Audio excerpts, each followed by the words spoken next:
I'm grateful especially grateful to Principal Sir and to Dr. Sandeep Jain to invite me to talk about a topic which is very, very dear to my heart.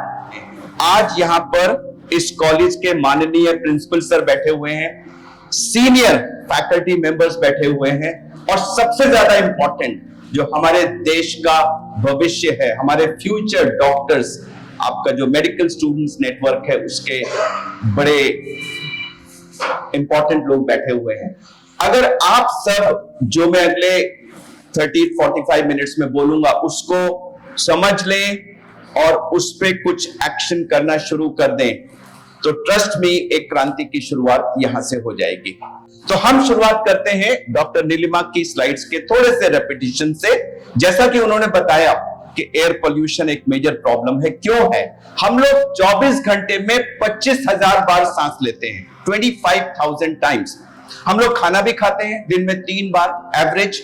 हम लोग पानी भी पीते हैं दिन में 3-4 बार। अगर हमें खाना ना मिले तो हम 21 दिन जी सकते हैं, पानी ना मिले तो हम 5 दिन जी सकते हैं, लेकिन हवा ना मिले तो हम 3 मिनट से ज्यादा नहीं जी सकते। मैं ये क्यों बोल रहा हूं? इसकी एक रीजन है और रीजन ये है कि अगर खाना गंदा हो तो हम उसको टाल सकते हैं कि जब तक साफ नहीं मिलेगा हम नहीं खाएंगे।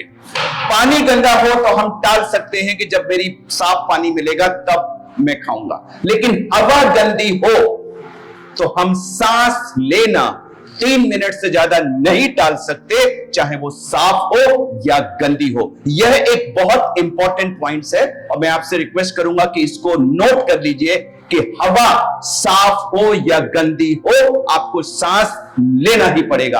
अगर हम सांस रोक सकते तो सन 84 में जब भोपाल में गैस ट्रेजेडी हुई थी, वो सारे लोग सांस रोक करके भोपाल से भाग गए होते और फिर सांस लेते, सब आज जिंदा होते। लेकिन ऐसा नहीं हो सका। इसलिए ये इंपॉर्टेंट है कि हम हवा को साफ करें, क्योंकि यह नहीं कह सकते कि अभी तो गंदी है तो कोई बात नहीं, मैं सांस लेना बंद कर रहा हूं, जब साफ होगी तब सांस ले लूंगा। मैडम ने बताया air pollution is presence of abnormal substances in the air which harm human health, but it's not just human health, which harm human health, which harm the ecosystem, जिसमें animals और plants भी आते हैं, and more importantly it harms the planet.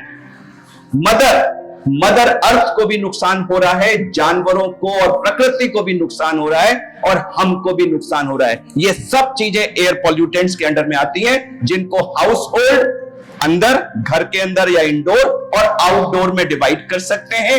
House hold air pollution, जैसा कि उन्होंने कहा, would burning की वजह से होता है। हम सोचते हैं कि अब कहां होगा, अब तो उज्ज्वला स्कीम आ गई, सब जगह गैस होगी, लेकिन सच्चाई यह है कि आज भी करोड़ों घरों में खाना लकड़ी पे पकता है और उसका धुआं पूरे कमरे में, पूरे घर में भगता है और छोटे से बच्चे से लेकर वृद्ध तक सब लोग उसी धुएं में सांस लेते हैं और पोल्यूशन से सफर करते हैं। बाहर का जो है वो आउटडोर एयर पोल्यूशन है, वो जो बाहर से आता है, जो हमारे एग्जॉस्ट से, इंडस्ट्री से, बहुत सारे सोर्सेज से आता है।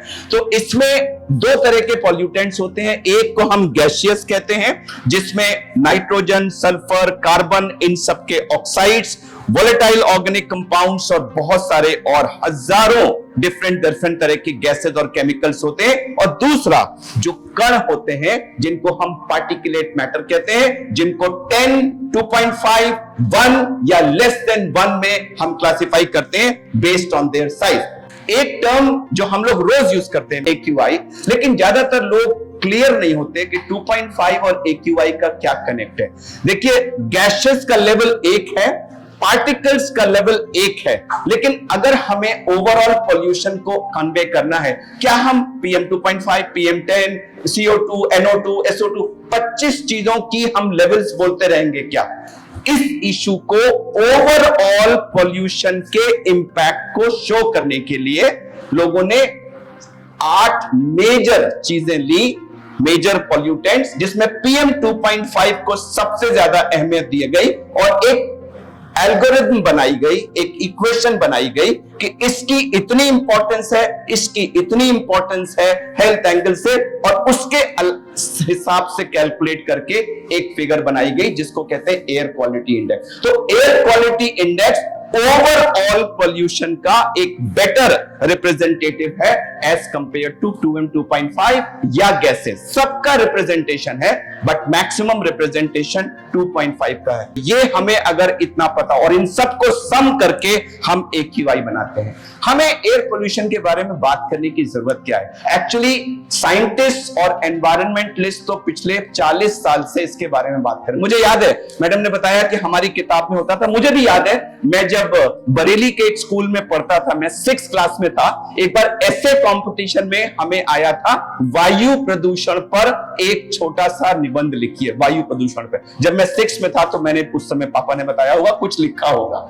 लेकिन अब हम इसके बारे में इतने जागरूक और चिंतित क्यों हैं? वो ये इसलिए कि अब तक हम इसको एक केमिकल इशू मानते थे, बट अब हमें पता लगा कि नहीं, यह तो एक हेल्थ इशू है। ये हमें, हमारे बच्चों को, हमारी फ्यूचर जनरेशन को, सबको खा रहा है। एक चीज सोचिए आप, जब बच्चा पैदा होता है, मदर के वूम से बाहर आता है और सांस लेना शुरू करता है, तो जो हवा वो इनहेल, आपके लेबर रूम में अभी इस समय अगले 5 मिनट में जो बच्चा पैदा होगा, क्या आप उसको कोई इंपोर्टेड एयर देंगे? नहीं, जो मेरठ की आबो हवा है वही हवा तो वो भी इनहेल करेगा। और अगर उसमें PM 2.5 120 140 है तो फिर ये बताइए कि वो क्या करेगा? लोगों ने कैलकुलेशन किया कि PM 2.5 से जो डैमेज होता है उसको सिगरेट से कंपेयर किया जाए और ये पाया कि 22 माइक्रोग्राम 2.5 एक सिगरेट के बराबर है। यानी अगर आपने किसी शहर में 24 घंटे 22 माइक्रोग्राम 2.5 वाली हवा में सांस ली तो ऐसा हुआ जैसे आपने एक सिगरेट स्मोक कर ली। तो अगर हमारा PM 2.5 200 है, जो हमारा एवरेज 2.5 है, तो एक व्यक्ति ने 8 से 10 सिगरेट स्मोक कर ली। और इसीलिए मैं ये कहता हूं कि in a polluted city there is no non smoker. आप सब जो इस कमरे में बैठे हैं, हम सब स्मोकर्स हैं। Each one of you, sir आप भी स्मोकर हैं। आपने सिगरेट बीड़ी चाहे ना छुआ हो, बट चूंकि आप 25,000 बार सांस लेते हैं इसलिए स्मोकर हैं, एवरीबॉडी। और ये न्यू बॉर्न्स को भी इंक्लूड करता है। In a polluted city newborns become smoker.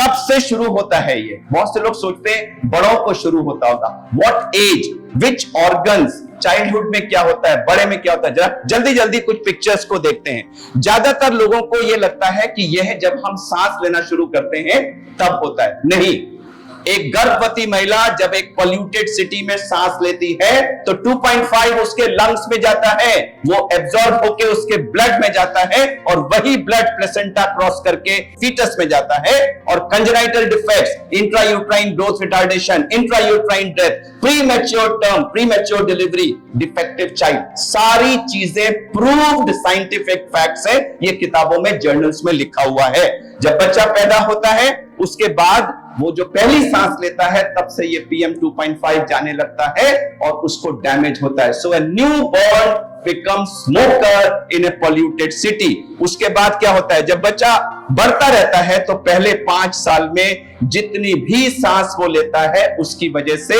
ये सारी चीजें उसके लंग्स में जाके जमा होती रहती हैं। ये देखिए पिक्चर, ये हमारे कंट्री में बहुत कॉमन सीन है ये कि यहां पर माता जी चूल्हे पे खाना बना रही है, धुआं निकल रहा है और ये बेबी बैठा है। हमने एक स्टडी की थी कि इसमें PM 2.5 देखें जो बिल्कुल यहां से निकल रहा है, 25,000 माइक्रोग्राम पर मीटर क्यूब की वैल्यू थी इस धुएं में, बिल्कुल सोर्स पे, जो ये बच्चा यहां बैठा हुआ इनहेल करता है। आप सोच सकते हैं कितना डैमेज होता है। अक्सर लोग पूछते हैं डॉक्टर अरविंद कौन कौन से ऑर्गन्स डैमेज होते हैं? आप देखिए, सिर्फ ये वाले ऑर्गन्स डैमेज होते हैं, बाकी सारे ऑर्गन्स बचे रहते हैं। अब मैं अपनी कुछ ओटी की पिक्चर्स आपको देता हूं जिनकी वजह से मैं ओटी से बाहर आके लंग केयर फाउंडेशन बना के ये लेक्चर्स लेता हूं। ये हमारे नॉर्मल पिंक लंग्स हैं जैसे हम पैदा होते हैं। और आजकल नॉन स्मोकर्स में मैं कैसे लंग्स देखता हूं, ये देखिए। ये कोई मैंने ड्राइंग नहीं की है, ये मेरे ओटी की पिक्चर है। जब थोरेकोस्कोपिक सर्जरी करते हैं तो मैं टेलीस्कोप से ये रोज रिकॉर्ड करता हूं, ओपन सर्जरी में रोज देखता हूं। ये जब स्मोकर भी हो तो ऐसा हो जाता है।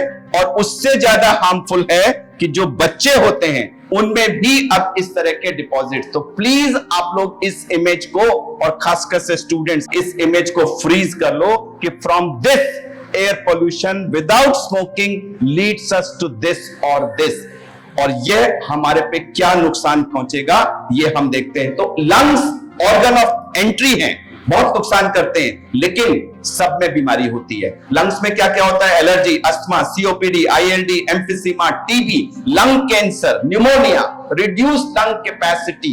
ये प्रूव्ड है कि पॉल्यूटेड शहर में पला और पढ़ा बच्चा अपना पूरा लंग हेल्थ पोटेंशियल गेन नहीं करता, उसकी लंग ग्रोथ इफेक्ट होती है। ये बड़ी इंपॉर्टेंट स्लाइड्स है, क्योंकि 1988 में मैंने लंग कैंसर सर्जरी शुरू की थी।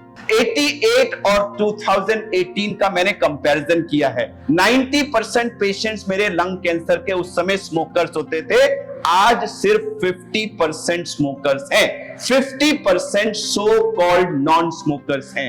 एवरेज एज 50 से 60, अब 40 और इवन 30s में लंग कैंसर देख रहा हूं मैं। उस समय महिलाएं ना के बराबर, आज 40% महिलाएं हैं। 40% lung cancer patients are non smoking women today. क्यों हो रहा है उनको? वो मुझसे झकझोर के पूछती है, डॉक्टर साहब हमने तो कभी सिगरेट को हाथ नहीं लगाया, हमें कैसे हो सकता है? मैं बोला आप तो बचपन से रोज सिगरेट पी रहे हो, फिर उस पर झगड़ा होता है, फिर मैं बताता हूं क्यों सिगरेट पी रहे हैं वो, और उसके बाद बाकी सारी चीजें। तो ये इतना डैमेजिंग है कि 30 साल के अंदर इतना मेजर चेंज आ गया है। हार्ट पर इफेक्ट होता है, बच्चों में प्री मैच्योर हाइपरटेंशन, बच्चों में रिदम डिसऑर्डर्स, एडल्ट्स में myocardial infarction and all kinds of problem. सबसे ज्यादा आजकल हम लोग कहते हैं बच्चे बड़े चंचल होते हैं, वो चंचल नहीं है, उनको न्यूरो इन्फ्लेमेशन है। जो केमिकल्स ब्लड में गए हैं वो ब्लड ब्रेन बैरियर क्रॉस करके इन्फ्लेमेशन कॉज करते हैं, और उसकी वजह से वो हाइपर एक्टिव हैं। चाइना से रिपोर्ट आई है कि पॉल्यूटेड सिटीज के बच्चों का आईक्यू डेवलपमेंट 10 to 15 पॉइंट्स कम होता है because of the effect of pollution. एक और चीज, बच्चों में आजकल ओबेसिटी हो रही है। हमारे अभी स्टडी की थी हमने, 40% दिल्ली के स्कूल बच्चे ओवरवेट हैं। ओवरवेट 40%। क्यों? अगेन लोगों ने कहा ये बैठे बैठे टीवी देखते रहते हैं। नहीं, अभी फिर रिपोर्ट आई है, this is also because of air pollution.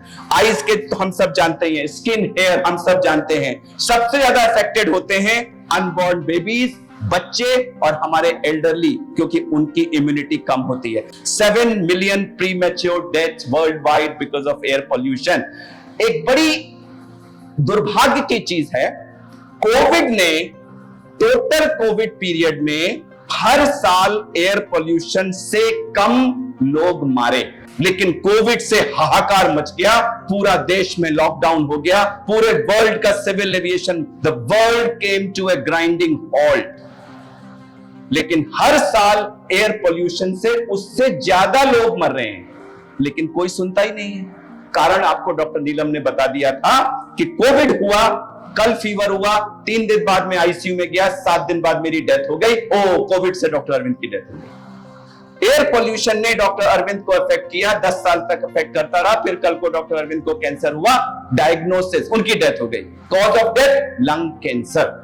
तो एयर पोल्यूशन तो कहीं आया ही नहीं। तो ये ऐसा किलर है जो पीछे बैठा हुआ हर चीज, हार्ट अटैक हुआ किसी को, डेथ हो गई, किसी को स्ट्रोक हुआ, डेथ हो गई, कहीं भी एयर पोल्यूशन पिक्चर में नहीं आता है। इसीलिए हम इस पर कोई फोकस नहीं करते हैं। और जो आप डेथ देखते हो वो तो टिप ऑफ द आइसबर्ग है। नॉर्मल पॉपुलेशन है यहां पर, उसको पहले इफेक्ट हुआ, हमारी एक्स्ट्रा कैपेसिटी कम हुई, हमने थोड़ा बहुत प्रॉब्लम हुआ, हमको डॉक्टर के पास जाना शुरू किया, फिर धीरे धीरे ईआर में जाना शुरू किया, फिर कुछ बार आईसीयू में गए, भर्ती हुए, वेंटिलेटर से बाहर आ गए, अल्टीमेटली यमराज जी हमें उठा के ले गए। लेकिन वहां तक पहुंचने से पहले एक लंबी जर्नी होती है, जिसमें बीमारी होती है, डिसेबिलिटी होती है और बहुत ज्यादा खर्चा होता है, और इसके बारे में तो कोई बात ही नहीं करता। मैडम ने आपको एक फिगर कोट की थी, $7 बिलियन। 8% ऑफ द जीडीपी का नुकसान होता है 3 तरह से। जिसका बीमारी हुई उसका डायरेक्ट ट्रीटमेंट होगा, उसके बाद उसको रिलेटिव्स उसके काम से दूर रहेंगे, और जो आप छुट्टी लेंगे उससे जो नुकसान होता है। बहुत से लोग एयर प्यूरिफायर, मास्क की बात करते हैं। मैं आपको सिर्फ इतना कहना चाहता हूं कि यह पोल्यूशन का सॉल्यूशन नहीं है। आप एयर प्यूरिफायर लेके 24 घंटे नहीं चल सकते। मेरे पास घर में बेस्ट एयर प्यूरिफायर हो, बट इस समय मैं यहां पर हूं, क्या वो एयर प्यूरिफायर मुझे इस समय हेल्प करेगा? नहीं। मैंने जो पहली स्लाइड में कहा था, हमें हर समय सांस लेनी है, और इसको साफ करने के अलावा हमारे पास कोई ऑल्टरनेटिव नहीं है। मैडम ने एक एपिक यूनिवर्सिटी ऑफ शिकागो का रेफरेंस दिया था। मैं उनके साथ इस रिपोर्ट में, जब इंडिया में रिलीज हुई थी, मैं एसोसिएटेड था। उन्होंने बोला है कि नॉर्थ इंडिया में अगर एयर क्वालिटी WHO मानक के हिसाब से हो जाए तो हम में से सब लोग नॉर्थ इंडिया में 10.5 इयर्स ज्यादा जिएंगे। Each person in north is losing 10.5 years because of breathing bad air. अगर एयर, और पूरे कंट्री के लिए ये एवरेज आया था 7.5। Every Indian will live 7.5 years longer अगर हमारी एयर क्वालिटी WHO मानकों के हिसाब से हो जाए। इट्स एन इनविजिबल किलर, दिखता नहीं है लेकिन हमें अंदर ही अंदर खा सकता है। नाउ थर्ड पार्ट, पहला पार्ट था एयर पोल्यूशन के बारे में, दूसरा पार्ट था उसके हेल्थ इल इफेक्ट्स के बारे में। तो आप सब अब बिल्कुल क्लियर होंगे कि एयर पोल्यूशन को केमिकल या एनवायरमेंटल इशू नहीं है, यह प्योर हेल्थ इशू है। आप सबकी, मेरी, मेरे बच्चों की, बच्चों के बच्चों की, हम सबकी, प्रेग्नेंट विमेन से लेकर एल्डरली तक सबकी सांस को, सबकी सेहत को यह खोखला कर रहा है। और उसको कोई ब्लेम भी नहीं कर रहा है सिवाय हमारे आपके जैसों को छोड़ के। तो हमें क्या करना होगा? हमें जब समाज को जगाना होगा, उनको ये चेतना देनी होगी कि भैया इस PM 2.5 को PM 2.5 मत मानो, इसको एक चाकू मानो, इसको एक गोली मानो जो तुम्हारी सेहत को खा रही है, तुम्हें मार रही है। मैंने इसीलिए सोचा कि अगर हम डॉक्टर्स के थ्रू ये अभियान पूरे देश में शुरू करें तो शायद यह साइंटिस्ट के द्वारा किए जाने से ज्यादा सफल होगा। और इसी सपने के साथ दिसंबर 2018 में हमने ये ग्रुप क्रिएट किया, doctors for clean air and climate action, जिसमें we plan to engage, educate and support doctors to become advocate for clean air. हमारे 3 ऑब्जेक्टिव्स थे। नंबर 1, अवेयरनेस बढ़ाएं। जब अवेयरनेस बढ़ेगी तो अवेकनिंग होगी, लोग जागेंगे, और जब जागेंगे तब खुद ब खुद एक्शन होगा। एक्शन 2 तरह के होंगे, एक तो आप खुद वो करेंगे जिससे आपका जो कंट्रीब्यूशन है वो कम हो, और दूसरा आप अगर एक जन जागरण क्रिएट कर पाए तो सरकार और बाकी जो एजेंसियां हैं वो भी सुनेंगे। आज वो नहीं सुन रहे हैं। हम क्यों कह रहे हैं कि डॉक्टर्स बड़े इंपॉर्टेंट हैं? इस स्लाइड में मैं यहां पर क्यों हूं? मैं इस समय, मुझे मेदांता में कोई थोरेकोटमी, लोबेक्टमी करता होना चाहिए था, बट मैं क्यों हूं यहां पर? क्योंकि every time I open a chest I see a black lung, और वो मुझे कहीं ना कहीं हर्ट करता है कि अरविंद तुम ये लोब्स निकाल निकाल के कितने लोगों को फायदा कर लोगे। अगर इसके बारे में जाके पब्लिक को बताओ और इसको ब्लैक होने से रोक सको तो शायद तुम कहीं ज्यादा लोगों को बता पाओगे। ओपीडी में बैठता हूं, अभी 3-4 महीने पहले एक 26 साल की लड़की आई, सर्वाइकल लिम्फ नोड बड़ा सा, ठीक है, हमारे कंट्री में कॉमनेस्ट कॉज ट्यूबरकुलोसिस है, उसकी FNAC के लिए बोला, उसमें आया squamous cell carcinoma. Squamous cell carcinoma, मुझे लगा कहीं ये लैब रिपोर्ट होगी, मैंने उसको रिपीट कराया, रिपीट में फिर स्क्वेमस सेल कार्सिनोमा, फिर उसका पेट स्कैन किया, बड़ा सा ट्यूमर इन दी right lung, stage 4 lung cancer, 26 year old girl. उसके फादर को जब मैंने बताया, वो लड़ने लगा मुझसे, कहता डॉक्टर साहब आप डॉक्टर हो कि जिल्ला दो, मेरी तो इसकी शादी फिक्स की, अभी 2 महीने के बाद इसकी शादी होने वाली है, आप क्या बात कर रहे हैं? I didn't know what to do। फिर मुझे लगा शायद मैं गलत हूं, सारे इन्वेस्टिगेशन सब कुछ रिपीट किया, बट सही था। फिर जब उसके डिटेल्स में गया तो पता लगा वहां हमारे यहाँ एक भलसवा करके एक डंपिंग ग्राउंड है, ये लड़की ज्यादातर वहीं उसके आसपास रही है, और वो सारा का सारा जो मटेरियल है वो बचपन से इनहेल कर रही थी, और इसीलिए 26 साल की उम्र में उसको लंग कैंसर हो गया। तो जब ये चीजें आप देखते हो तो आप अंदर से हिल जाते हो और आपका मन करता है नहीं, मैं अपना टाइम इस पे। So which means we are motivated people, number 1। Number 2, health issue के बारे में अगर पब्लिक से बात करनी है तो हमसे अच्छा कौन हो सकता है? कोई साइंटिस्ट अगर कहेगा, लोग कहेंगे तुम कौन होते हो, तुमने कहां से देखा? बट मैं एक डॉक्टर अगर किसी को बोलूंगा तो वो सुनेंगे। So that's why I say that doctors are motivated motivators. और इसीलिए हमने जब ये दिसंबर में लॉन्च किया, 2018 में, तो हमने पूरे देश से करीब 40 के करीब टॉप नॉच सर्जन्स और पल्मोनोलॉजिस्ट और सीनियर डॉक्टर्स और एसोसिएशंस के एग्जीक्यूटिव्स को बुला करके इसको लॉन्च किया। और मेन चीज यही थी कि इसको हर स्टेट में, हर डिस्ट्रिक्ट में, हर जगह पर, हर मेडिकल कॉलेज में, हर इंस्टीट्यूशन में ले जाएंगे। तो हमारे 5-6 गोल थे। ये अक्सर मुझसे पूछा जाता है कि सर ठीक है, आपने बहुत कुछ समझा दिया, बड़ा डरा दिया हमको, अब हम कर क्या सकते हैं। तो अब आया सबसे इंपॉर्टेंट पार्ट, जिसमें आप सब सीनियर फैकल्टी और उससे भी ज्यादा मैं मेडिकल स्टूडेंट्स नेटवर्क से ये इस समय अपील करूंगा कि इसको, स्लाइड्स को ध्यान से सुने। So educate and engage health professional. तो सबसे पहली चीज है कि आप सब अगर घर में, अपने फ्रेंड सर्कल में, अपने नोन टूज में, पेशेंट्स के साथ कहीं कहीं एयर पोल्यूशन के बारे में एक चर्चा तो शुरू करिए। पूरे देश में अगर सारे डॉक्टर्स और मेडिकल स्टूडेंट ऐसा शुरू करेंगे तो एक बहुत बड़ा मूवमेंट शुरू हो जाएगा। तो first is educate and engage with the health professionals. Number 2, identify and support regional champion. देखिए, हर चीज को लीड करने के लिए कोई ना कोई चाहिए होता है। मैं अपने को as a leader of this movement हरगिज नहीं देखता, मैं केवल एज ए रिसोर्स पर्सन देखता हूं कि मेरे पास ये मटेरियल है, मैंने मेहनत करके अपनी पिक्चर्स लेकर ये सब इकट्ठा किया है, मेरा अब एम है इसको आप सबसे शेयर करना और आप सबको इसकी ओनरशिप और लीडरशिप देखना। अपने अपने एरिया में आप लोग इसको लीड करिए। मैं कहीं पिक्चर में नहीं आना चाहता। हाँ, आपको कुछ चाहिए अगर हमसे, तो हम उसको सहर्ष देने के लिए तैयार हैं। हमने हर शहर में एक्शन ग्रुप बनाए। डॉक्टर संदीप जैन हैं आईएमए हेड यहां पर। अभी हम 1 महीने पहले आए थे। आईएमए भवन में हमने Meerut forum for clean air की स्थापना की है आपके अंडर में, ताकि ये चर्चा यहां चलती रहे।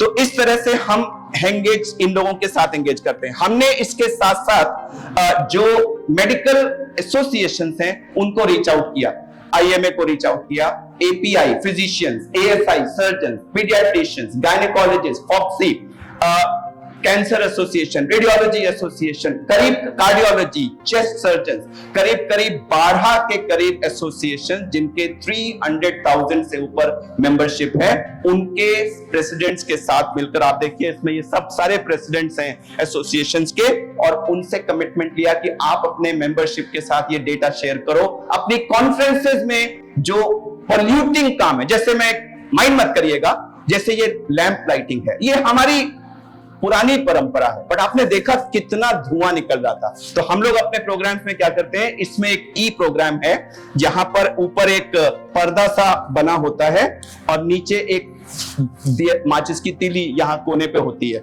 हम यहाँ क्लिक करते हैं, वो माचिस की तीली यहां से जाती है, एक लैंप को जलाती है और इसमें एक लैंप जल जाता है और वो पर्दा खुल जाता है और वो ई इनॉग्रेशन हो जाता है। उसको हम ई लाइटिंग कहते हैं, उससे ये धुआं बच जाता है। मंदिरों में धूप में अगरबत्ती, धूप बत्ती, कपूर जलता है। मैं यूसुफ सराय के एक मंदिर में जाता हूं मेरे घर के पास। मैंने एक दिन पंडित जी से कहा कि आपको पता है ये कपूर कितना सब अंदर जा रहे हो, देखो आपका लंग इस रंग का होगा। डॉक्टर साहब ये क्या बोल रहे हो, डर गया हो। तो क्या करूं, मैंने उसको एक बल्ब दिया। एक बल्ब आता है ना जो ऐसा टिप टिप करके जलता है, तो ऐसा लगता है जैसे लौ जल रही है। मैंने कहा आज के बाद कोई भी आएगा ये बल्ब रखना, और उसको अगर बल्ब जलाना है तो एक स्विच रख दिया कि स्विच को ऑन करना, वो बल्ब जलने लगेगा। भगवान जी समझ लेंगे कि दिया जल गया, वो इस दिए को भी एक्सेप्ट कर लेंगे। वो उस दिन से बहुत खुश है। डॉक्टर साहब मेरी थोड़ी सी चेस्ट का कंजेशन कम हो गया। छोटी छोटी चीजें हम अगर करें, हम लोग एक डेमोन्स्ट्रेशन करते हैं, आज टाइम की वजह से नहीं कर रहे हैं। हमारे पास एक एयर क्वालिटी मॉनिटर होता है और अभी हमने ये परसों डीएम ऑफिस नोएडा में ये किया था, उसको रखते हैं और फिर वहां एक कपूर की बत्ती जला करके उसके पास में रख देते हैं और उसको दिखाते हैं कि देखो जरा AQI PM 2.5 ऐसे भागता है, ऐसे करके। सब लोग हम तो रोज जलाते हैं। तो ये छोटी छोटी चीजें हैं जो अगर हमें पता लग जाए तो हम पहले, चैरिटी बिगिंस एट होम, हम पहले अपने को रेक्टिफाई करें, फिर हम दूसरों से बात करेंगे। So engage with national medical associations. Research, हमने अभी दिल्ली में 3 स्कूलों में करीब 3000 बच्चों में आइजैक क्वेश्चनेयर अस्थमा का यूज किया और ऑन साइट स्पायरोमेट्री की, and we found shocking result. 33% of the boys and 19% of the girls. Overall, 29% of the children had spirometry proved asthma. Spirometry proved asthma. ये ऑलरेडी लंग इंडिया करके एक journal है, उसमें छप चुकी है ये। इफ यू वांट, आप मेरे नाम से और lung India and air pollution search करिएगा, वो आर्टिकल आ जाएगा। उसी आर्टिकल में हमने पाया कि 40% बच्चे ओबीज थे, और जो ओबीज थे उनमें अस्थमा का इंसिडेंस 3 गुना से ज्यादा था। यानी obesity is further adding to asthma. तो ये हम कर सकते हैं। उसके अलावा हम एजुकेशनल वीडियोस बना सकते हैं। हमने बहुत सारे वीडियो बनाए। और दूसरा, मीडिया का बहुत जबरदस्त रोल होता है, क्योंकि वो तो अखबार में, मैं तो जो बोल रहा हूं आप शायद 100 लोग सुन रहे हो, लेकिन अगर दैनिक जागरण और अमर उजाला में कुछ छपेगा वो तो लाखों लोग पढ़ेंगे, और इन लोगों को सही इंफॉर्मेशन नहीं मिलती। तो हमने frequently asked questions and their replies, इसका एक बनाया हुआ है पूरा टूल किट, जो हम हैप्पीली शेयर कर लेंगे कि आप मीडिया के साथ बात करिए और उनको बताइए, ताकि वो अपने अपने लोकल में, not national dailies, local dailies में इसके बारे में छपे। और उसके साथ साथ ये देखिए, इतने सारे ये प्रेस है जिसमें हम लोग ऑलरेडी छपवा चुके हैं। एंड लास्टली, जो आपके लोकल नेता लोग हैं, एमएलए हैं, एमपी हैं, और लोग हैं, पुलिस वाले हैं, मेयर हैं, म्युनिसिपैलिटी हैं, इन सब लोगों से, ये मिस्टर गोगोई हैं, एक मेंबर ऑफ पार्लियामेंट है, इन्होंने एक दिन मुझे फोन किया, डॉक्टर अरविंद मैंने आपका कहीं वीडियो देखा है, can I have a picture of that pink lung and black lung. मैंने एक बड़ा सा प्रिंट आउट निकलवा के इन्हें भेज दिया। इन्होंने पार्लियामेंट हाउस के गेट पर जाके ये छपवा के अंदर जाकर के ये दिखाया कि देखो ऐसा हो रहा है। और इन्होंने एक ग्रुप बनाया है, पार्लियामेंटेरियंस फॉर क्लीन एयर, और हम उनके साथ भी एंगेज कर रहे हैं कि इसको आगे ले जा सके। तो हमारे 8 स्टेट्स में हैं, बहुत सारे लोग हैं, सब स्टूडेंट, सब कुछ हैं, बट हमें आप सबकी जरूरत है। हम अपने लेवल पे WHO गए, यूनाइटेड नेशंस गए, पूरे और कॉप मीटिंग्स में जहां जहां मौका मिलता है हम जाकर के इस इशू को हाईलाइट करते हैं। कोविड के टाइम में जब हमारे लेक्चर्स बंद हो गए थे, तो हमने मीडिया के थ्रू, वीडियोस के थ्रू, आप लोगों ने अक्सर मुझे देखा भी होगा, जो प्रोनिंग के बारे में एक वीडियो मैंने रिलीज किया था, वो सब उन जहां जहां मौका लगता है हम पहुंचा रखते हैं। सबसे इंपॉर्टेंट ये था, हमने नैनीताल के पास एक गांव में काफी किट्स वगैरह उस समय भेजे थे, तो वहां के बच्चों ने अपनी फोटो के साथ ये 2 लंग्स बना करके हमें वापस भेजे थे। Thank you lung care foundation. So अंत में आप सबसे एक अपील करूंगा कि जो कुछ भी आपने सुना है, एक आम लेक्चर की तरह कि ठीक है एक लेक्चर था, कोई एक आए थे, उनके पास शायद बहुत स्पेयर टाइम होगा, आकर के हमारा सर खा गए, ऐसा मत सोचिएगा। ये मेरा नहीं है, ये आपका नहीं है, ये हम सब का इशू है। हमारे पेरेंट्स, हमारे फ्रेंड्स, हमारे बच्चे, सबसे ज्यादा मैडम ने कहा कि आप लोगों को बच्चों का नाम लेके हंसोगे, भाई एक ना एक दिन आप सबकी शादी होगी, आप सबके भी बच्चे होंगे। आप सोचिए, अगर आपका बच्चा पहले सांस से स्मोकर बनने की स्थिति में आएगा, तो क्या आप ऐसा होना देने जाओगे? और यदि ना, तो time to act is from today. Thank you very much. Thank you.